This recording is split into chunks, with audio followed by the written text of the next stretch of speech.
안녕하세요. 저는 한 병원에서 의사로 근무 중인 사람입니다. 얼마 전에 응급실에 실려온 환자 때문에 제 인생이 180도 변해버린 사건이 생겨서 이렇게 사연을 쓰게 되었어요. 예전에 병원에서 당직 설 때 힘든 순간들이 많았는데 그때마다 사람들 사는 이야기 들으며 힘냈거든요. 그래서 저도 용기 내서 사연을 쓰게 되었습니다. 지금으로부터 거의 20년 전이었답니다. 그 당시 저는 중학생이었어요. 맞벌이 하시는 부모님 밑에서 착실하게 공부하고 학교 다니는 평범한 학생이었죠. 조금 특별한 부분이 있다면 저는 공부를 잘했다는 거였습니다. 이상하게 어릴 때부터 책을 참 좋아했어요. 책 귀신이라는 별명이 붙을 정도로였대요. 한 살도 안 되었을 때였는데 책을 그렇게 많이 봤다고 합니다. 작은 도서관에 가서 엄마랑 유아용 도서 수십 권을 매일매일 봤다고 하더라고요. 그 덕인지는 몰라도 공부가 저에게는 참 재밌더라고요. 초등학교 때부터 전교 1등을 했으니 말이죠. 그리고 긍정적이고 밝은 엄마를 닮아서 저는 참 사람을 좋아했어요. 정도 많고 사람들과 함께 어울려 노는 것을 가장 즐겨하는 아이였죠. 중학교에 가서도 저는 전교 1등을 유지했고 애들 사이에서 인기도 많았답니다. 평범한 나날들을 보내고 있었던 제 인생이 망가지기 시작한 것은 중학교 3학년 때였어요. 담임 선생님을 잘못 만났거든요. 아마 여기 있는 분들은 아실 수도 있는데 저희 때만 해도 촌지라는 게 있었거든요. 일정 금액의 돈을 학부모들이 모아서 전달해 주는 거였답니다. 지금은 촌지 금지법 때문에 교단에서 그런 일이 거의 없다고는 들었는데 저희 때만 해도 장난 아니었습니다.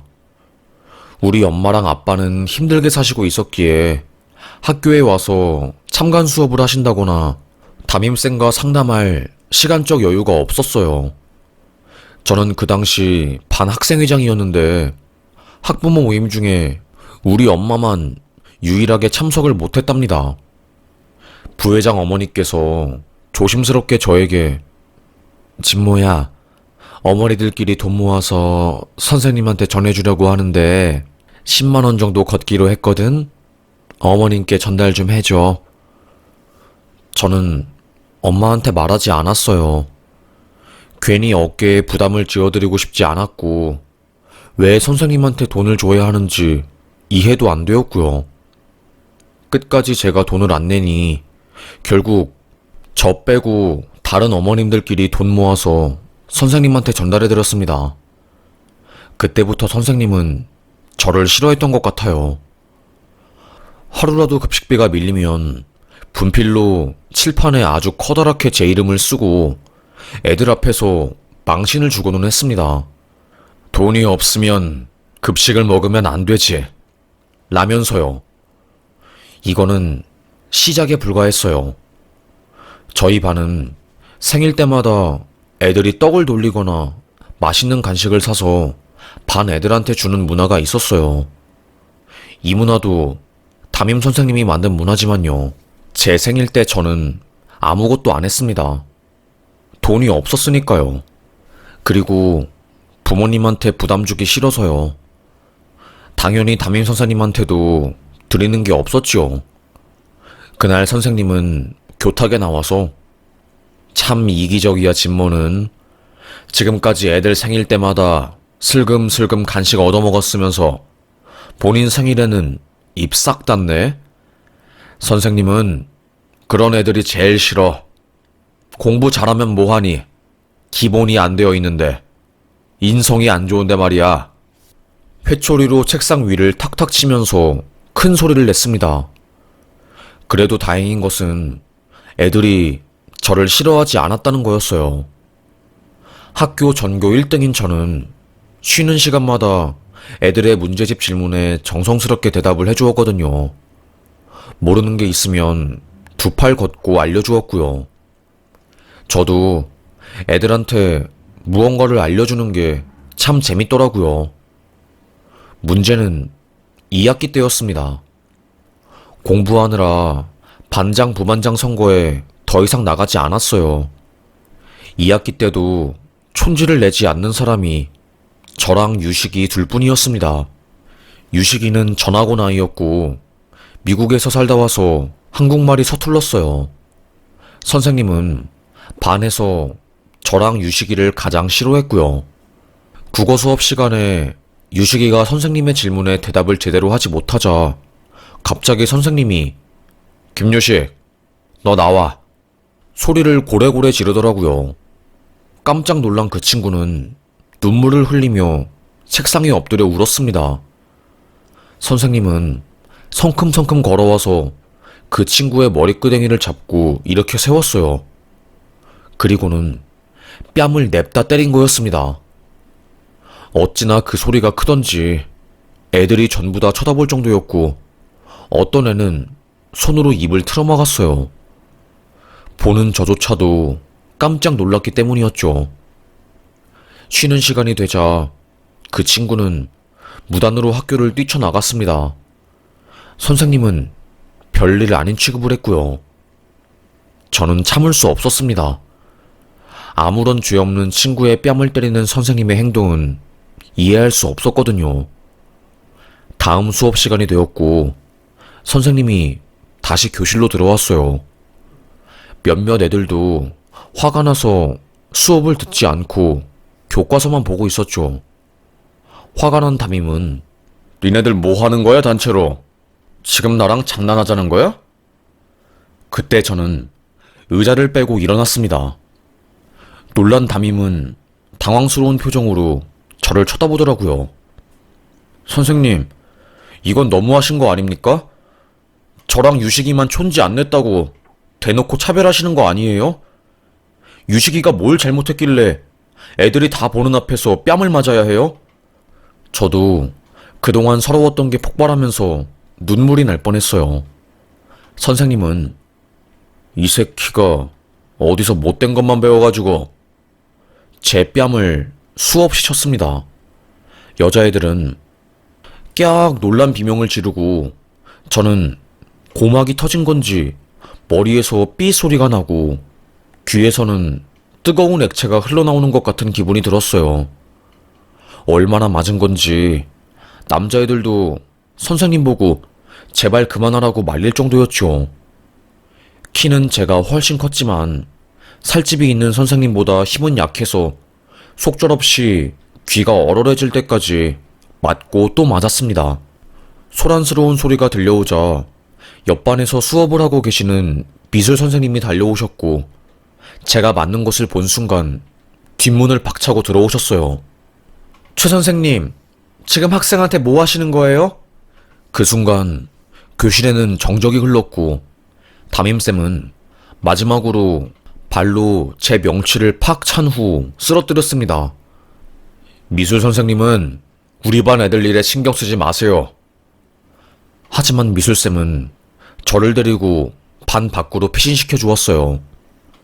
그 후 교실에 들어가서 저희 담임 선생님에게 강력한 항의를 했죠. 최 선생님, 어떻게 아이를 이렇게 때릴 수가 있으세요? 같은 교단에 서는 선생님으로서 이런 행위가 부끄럽지 않으세요? 당장 진모한테 사과하세요. 애들 앞에서 진모한테 사과 안 하시면 교장, 교감, 그리고 교육청에 이 사건 공론화할 겁니다.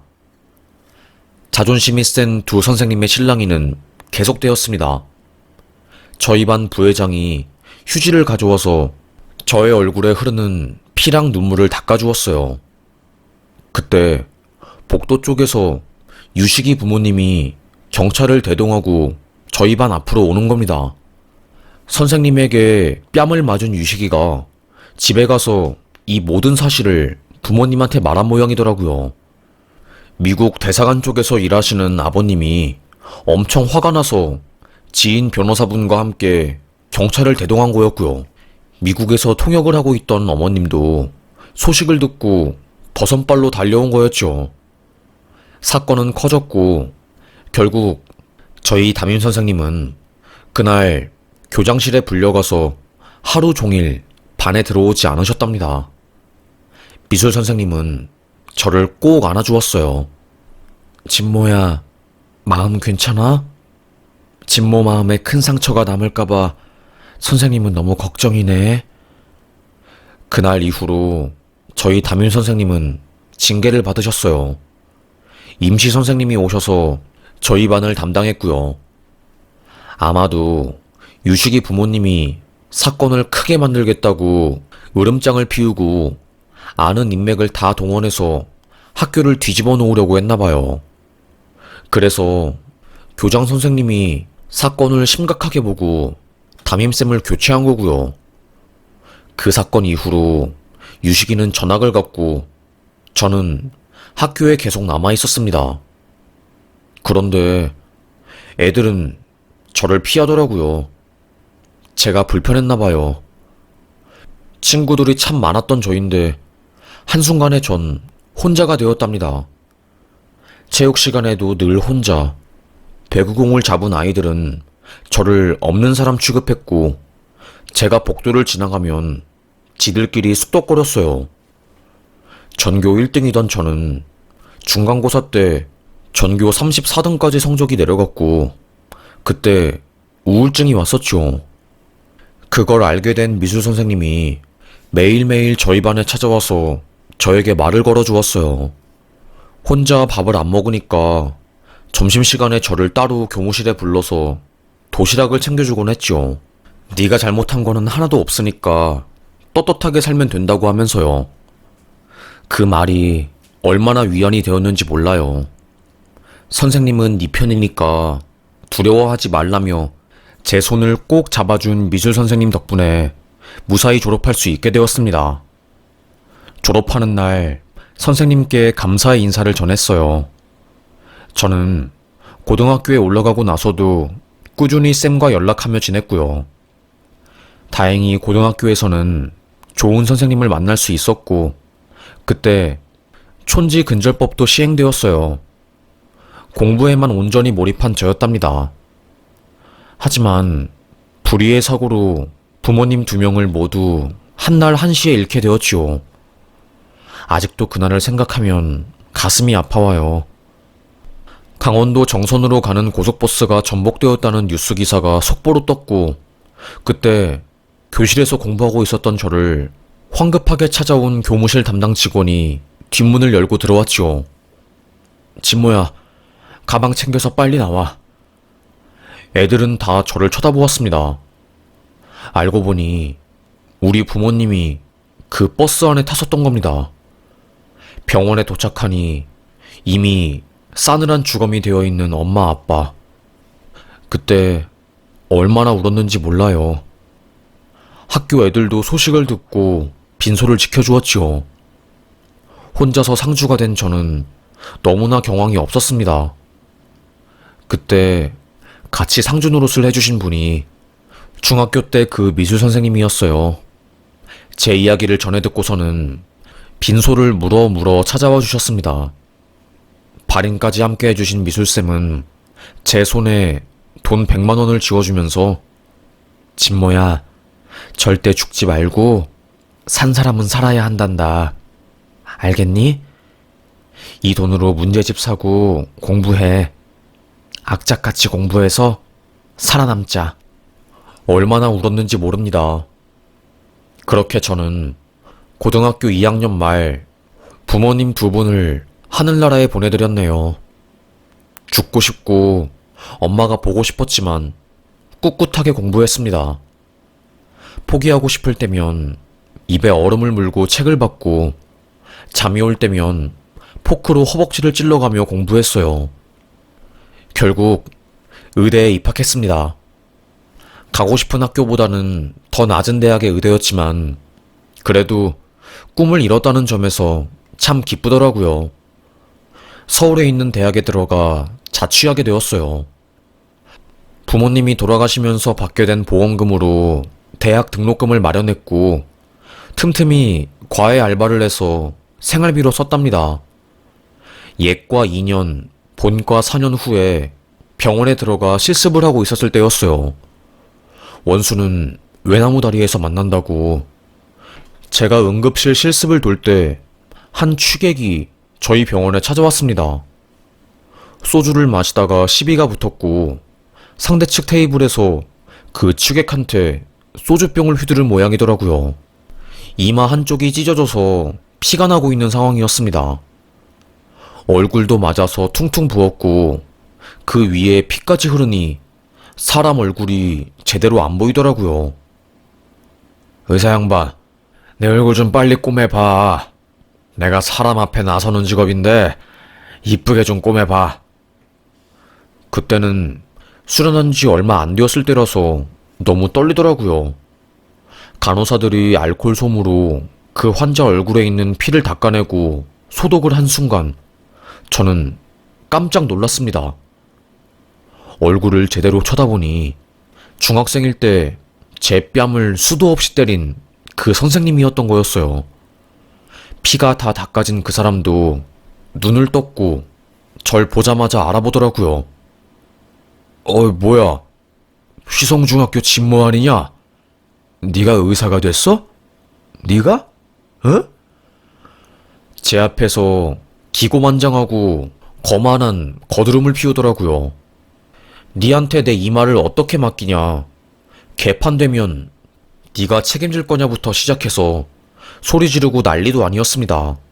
저는 아무런 미동도 하지 않았어요. 환자분, 치료받고 싶으시면 대기해주세요.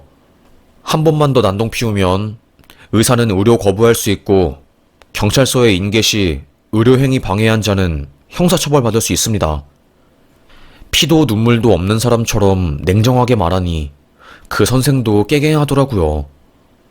하지만 그것도 잠시 또 난리를 피우길래 저희 과 교수님이 내려와서 진정제를 투여했고 잠잠해진 틈을 타서 이마를 꿰맸습니다. 으아악거리면서 아파하길래 속으로는 무척이나 쌤통이었지요. 날 그렇게 못살게 굴더니 어떻게 여기서 의사랑 환자 관계로 만나냐 싶었습니다. 마지막 한 땀을 꿰맬 때 엄청 아프게 꿰맸어요. 세게요. 치료가 끝난 환자는 집에 보냈고 교수님이 저에게 그러더라고요. 아는 사람이야? 아니면 저 환자가 사람 착각해서 아는 척하는 거야? 중학교 때 촌지 안 냈다고 제 뺨 때린 담임 선생님이어요. 그러냐? 어쩐지 너답지 않게 세게 꿰매더라. 머쓱하게 웃었습니다. 제 소심한 복수였어요. 그 후에 그 선생은 실밥 뽑으러 온다는 핑계로 응급실에 저 없을 때 찾아와서 깽판을 친 모양이더라고요. 내 이마 꿰맨 의사 나오라면서요. 의료진들이 경찰에 신고한다고 하니 선생이니까 또 고소당하는 거는 무서운지 집에 갔다고 하더이다. 에휴, 하여튼 다사다난한 병원 생활을 했어요. 병원에 있으니까 정말 별의 별일이 다 생기더라고요. 친구들이 다 레지던트 전문의 과정을 끝내고 개인 병원을 차리러 떠났을 때 저는 묵묵히 대학병원 응급실을 지켰습니다. 병원에 오는 사람들 처지가 저랑 비슷한 것 같아서 밖으로 나가고 싶지가 않더라고요. 저는 나이 30 후반까지 장가도 못 가고 부모님도 잃고 의사 면허 하나로 밥 벌어먹고 사는 남자였으니까요. 공부만 하고 사는 게 치열해서 사랑다운 사랑을 한 번도 못 해봤어요. 사랑 이야기만 뿜어대는 노래와 드라마들이 지겨워서 안 본 지 꽤 되었고요. 진모쌤은 진짜 세상사에 관심이 없다니까? 간호사들이 장난삼아 저에게 이야기하곤 했지만 저는 사실 세상사에 관심이 없는 게 아니라 세상에 정이 떨어진 거였거든요. 속사정 다 구구절절 이야기하면 뭐하나 싶어서 그냥 병원에서는 무심하고 이성적이고 찔러도 피 한 방울 안 나올 것 같은 냉철한 의사로 살았습니다. 그게 10년이네요. 그렇게 산 게 10년이었죠. 여느 때와 같이 당직을 서면서 응급실을 지키고 있었습니다. 원래 응급실은 조용할 때 가장 무섭거든요. 언제 어디서 응급사고가 발생해서 사람이 실려올지 모르기 때문이죠. 너무 응급실이 고요하길래 더 긴장이 되던 찰나 얼굴이 피투성이가 된 한 여자가 실려왔습니다. 응급구조대원은 빌라 앞에서 폭행당하고 있는 여성분에 대해서 신고가 들어왔고 응급처치랑 지혈만 한 상태입니다. 간단한 개인정보를 주더라고요. 얼굴이 심하게 부었고 피가 많이 난 상태지만 심각한 상황은 아니었어요. 적어도 바이탈, 그러니까 생명에 영향이 있는 상황은 아니었으니까요. 다만 왼쪽 관자놀이 쪽에서 터진 혈관에서 피가 많이 났기 때문에 간호사들이 지혈을 했습니다. 1시간 정도 지혈이 끝난 후 저는 환자 상태를 자세하게 보았죠. 의료 차트를 본 순간 조금 놀랐어요. 김보라, 46세. 제가 절대로 잊을 수 없는 한 여자와 신상이 똑같더라고요. 얼굴이 팅팅 부어서 잘 알아볼 수는 없었지만 어디선가 많이 본 듯한 느낌을 지울 순 없었습니다. 지혈 후에 찢어진 곳을 3바늘 정도 꿰매었어요.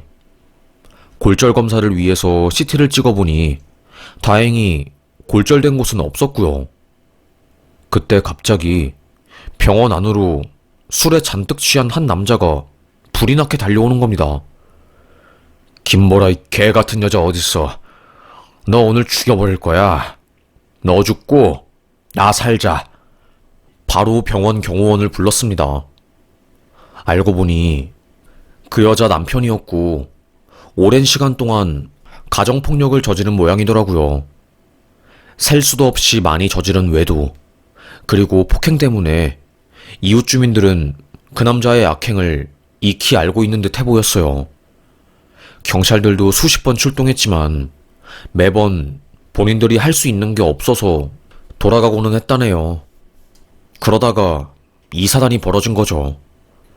그 여자는 참다 못해 결국 이혼하자고 말을 했고, 그날 밤 화가 난 그 남자가 여자를 집에서 끌어내 빌라 앞에서 무참하게 짓밟았나 봐요.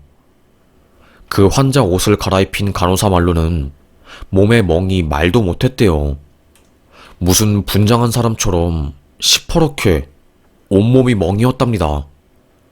경찰이 와서 그 남편이란 작자를 연행해 가고 두려움에 벌벌 떠는 그 여자를 응급실이 아닌 병실로 옮겼습니다.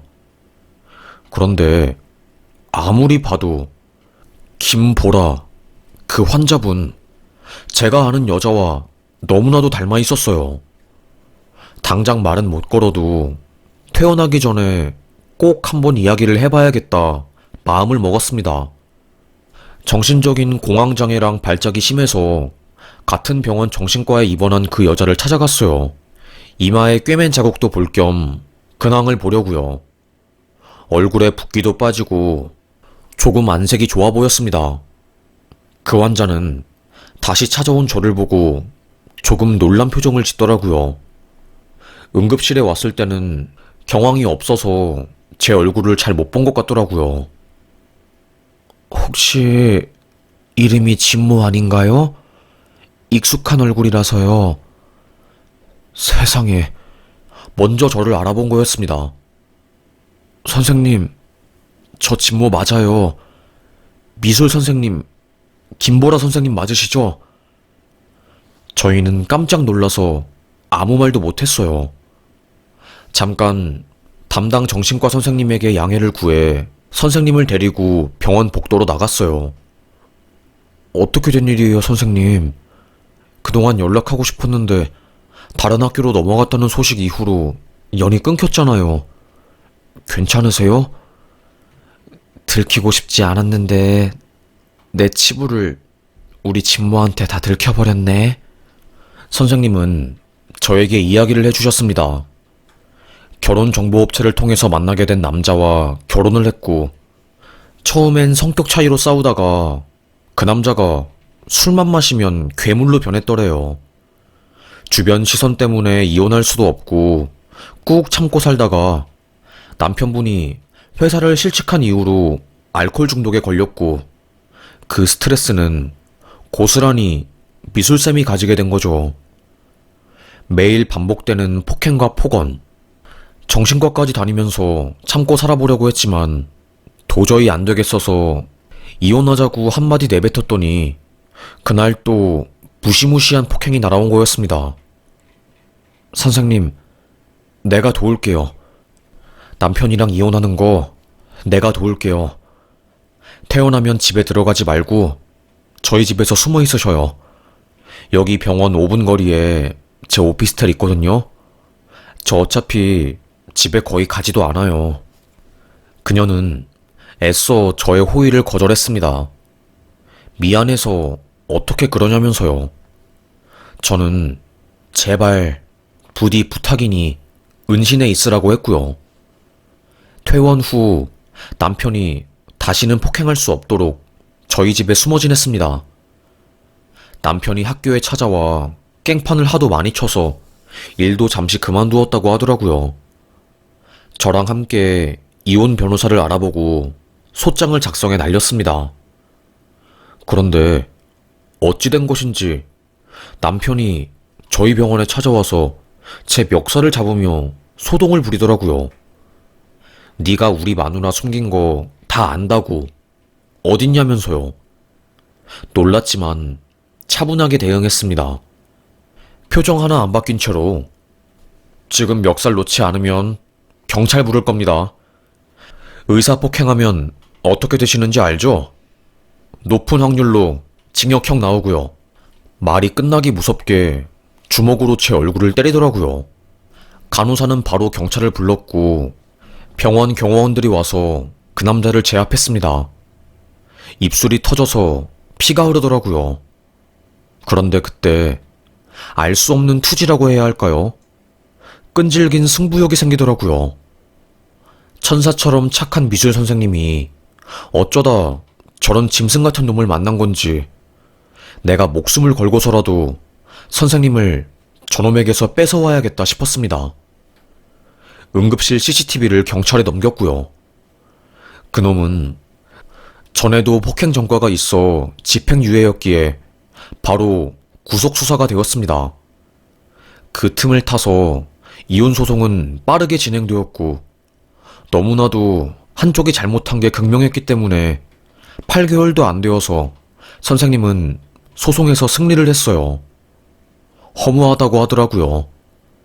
8개월이면 이혼할 수 있고 자유가 되는 건데 10년을 넘게 고통받고 여자로서의 삶을 포기했다고 하면서요.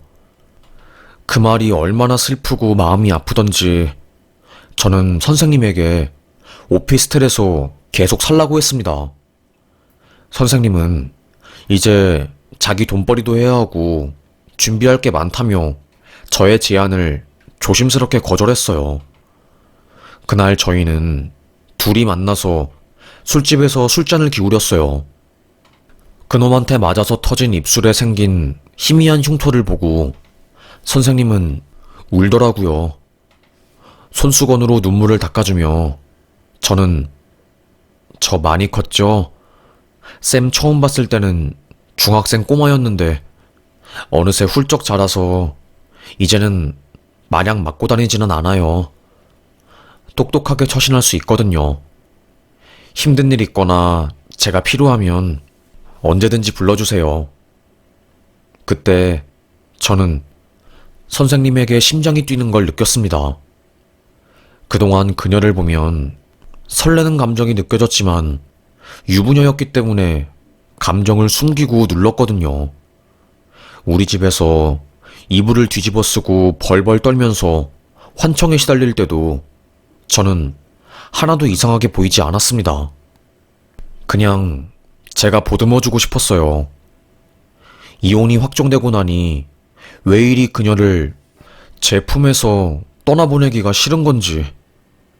하지만 어쩔 수 없이 선생님을 놓아줬어요. 학생과 제자 사이에서 사랑으로 발전하는 것은 남들이 보기에 오해를 불러일으킬 수도 있었고 8살 나이차가 걸렸거든요. 그날 술을 마시고 술에 취한 척 조심스레 그녀의 손을 잡았습니다. 그녀도 손을 놓지 않고 깍지를 끼더라고요. 진모야, 너는 착하고 현명하니까 좋은 사람 만나서 꼭 잘 살아야 한다. 좋은 여자랑 결혼해서 행복한 가정도 꾸리고 그래야 하늘에 있는 부모님한테도 효도하는 거야. 내가 못한 거 너라도 성공했으면 좋겠다. 또 보자. 열심히 살다가 우리 또 보자. 알겠지, 진모야? 아무 대답도 하지 못했습니다. 다시 일상으로 돌아간 저는 일이 손에 안 잡혔어요. 응급실에서 빠릿빠릿 움직여야 하는데 그게 안 되니까 간호사들도 진모쌤, 왜 그러세요? 이성적이고 침착한 진모쌤, 요즘 이상해 보여요. 무슨 일 있는 거 아니죠? 아니야. 그냥 요즘 좀 피곤하고 몸이 아파서 그래. 변명하고 둘러댔지만 저는 알았죠. 그녀 때문이라는 것을요. 어느 날 밤이었어요. 밤하늘에서는 새하얀 눈이 푹푹 나리고 걸을 때마다 뽀드득 소리가 나는 겨울밤이었죠. 전화를 걸었습니다. 진모야, 무슨 일이야? 선생님 집 앞인데 잠시만 나와주실 수 있으세요? 갑자기? 무슨 일이 있어? 일단 알겠어. 아직도 기억나요. 갈색깔 어그부츠를 신고 분홍색 목도리를 하고 나온 그녀를요. 고개를 푹 숙인 저는 한참 동안 말을 못하다가 힘겹게 입술을 떼었습니다. 선생님, 아니, 보라 누나, 나는 남자로 안 보이는 거야? 그게 무슨 소리야? 언제부터인진 모르겠는데 누나한테 사랑의 감정을 느꼈거든. 그래도 누나는 내 선생님이었으니까 내가 이러면 안 된다 해서 내 마음을 표현하지 못하고 헤어졌는데 이제는 나 안 될 것 같아. 내가 누나 남은 인생 평생 지켜주며 보듬어주면 안 될까? 제 심장 소리가 귓가에 들리는 것 같았습니다. 그 정도로 크게 뛰었어요. 그녀는 아무 말도 하지 않았습니다. 그 침묵이 5분가량 지속된 침묵이 마치 10년처럼 길고 아득했어요. 그때 자신 있어? 나는 나이도 많고 벌써 40 중반에 이혼녀잖아. 너는 앞길 창창한 의사에다가 나보다 나이도 8살이나 어리고 감당할 수 있겠어? 라고 하대요. 쉴 틈도 안 주고 와락 그녀를 안았습니다. 나 다 필요 없어. 나이차, 이혼녀, 이런 거 나한텐 중요하지 않아. 내가 죽고 싶을 때 날 숨쉬게 한 누나만 있으면 이 세상 더 이상 무섭지 않을 것 같아. 우리 부모님 돌아가셨을 때 빈소 지켜준 사람도 누나고, 중학교 때 힘들어서 죽고 싶었을 때 내게 힘준 사람도 누나야. 이제는 내가 누나 지켜주고 싶어. 내 여자가 되어주라. 바보처럼, 어린아이처럼 고백했어요. 너무 부끄럽더라고요. 그때 누나가 제 목을 잡고 입을 맞추었고 하얀 눈이 펑펑 올라가는 걸 보며 저희는 골목길 가로등 아래에서 그날 첫 키스를 했답니다. 그렇게 보라 누나, 아니 보라랑 저랑 연애를 시작했고 2년의 교제 끝에 결혼까지 꼬리냈네요. 제일 놀란 건 병원 사람들이었어요. 여자한테 전혀 관심 없고 일에만 관심 있는 줄 알았는데 정말로 의외라고 하면서요. 다들 모두들 정말 저의 결혼을 축하해 주었답니다. 노산이라서 절대 임신 못할 거라는 주위의 이야기에도 불구하고 결혼 1년 만에 아이가 생겼고요. 예쁜 딸을 품에 안게 되었어요. 가장 힘들 때 나를 지켜준 그녀가 이제는 딸아이의 엄마이자 제 평생의 동반자가 되었네요. 아침에 일어날 때 그녀가 제 옆에 있다는 사실 자체로 얼마나 감사한지 모릅니다. 그녀를 만나기 전에는 제 인생은 마치 물 한 방울 없는 황무지 사막 같았어요. 가시밭길을 걷는 것 같은 기분이었지만 응급실 담당 의사라는 직책 때문에 티도 못 내고 외롭고 고독한 인생을 살았답니다. 이제는 혼자가 아니라 둘, 아니, 딸까지 3명이 되었네요. 가족의 울타리 속에서 저는 따뜻함과 사랑을 듬뿍 받으면서 살고 있습니다. 오래 걸렸지만 돌고 돌아서 인연이라면 언젠간 만나게 되는 것 같네요. 못다 이룬 사랑을 이 나이에 되어서야 이루었어요. 그래도 행복합니다. 여전히 힘든 일들은 인생에 존재하고 제 삶의 패턴이 바뀐 것은 아니지만 마음가짐이 바뀌니까 행복하네요. 아내를 지키기 위해서 더 건강하고 능력 있는 남자가 되려고 부단히 노력하고 있답니다. 사랑을 받으니 그동안 내가 겪었던 힘든 일들은 경험이 되고 미래가 두렵지 않네요. 그녀도 그간 힘들었으니 이제는 제가 행복만 주고 싶습니다. 저를 괴롭힌 중학교 담임 선생님이 이 글을 보고 계실진 모르겠지만 이 자리를 빌어 딱 한마디 해드리고 싶네요. 당신이 한 행동 하나 때문에 한 아이는 평생을 지고 갈 상처를 받게 된답니다. 저도 이따금씩 그날의 악몽이 꿈에서 재현되어 식은땀을 뻘뻘 흘리며 깨어나거든요. 하여튼 간에 제 이야기를 들어주셔서 정말 감사해요. 사연을 읽으면서 공감되는 이야기가 나오면 그렇게 마음에 위로가 되더라고요. 저의 이야기가 누군가에게는 위로가 되었으면 하는 마음으로 이 사연 마무리 짓겠습니다.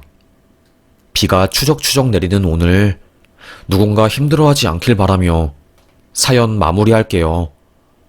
들어주셔서 감사합니다.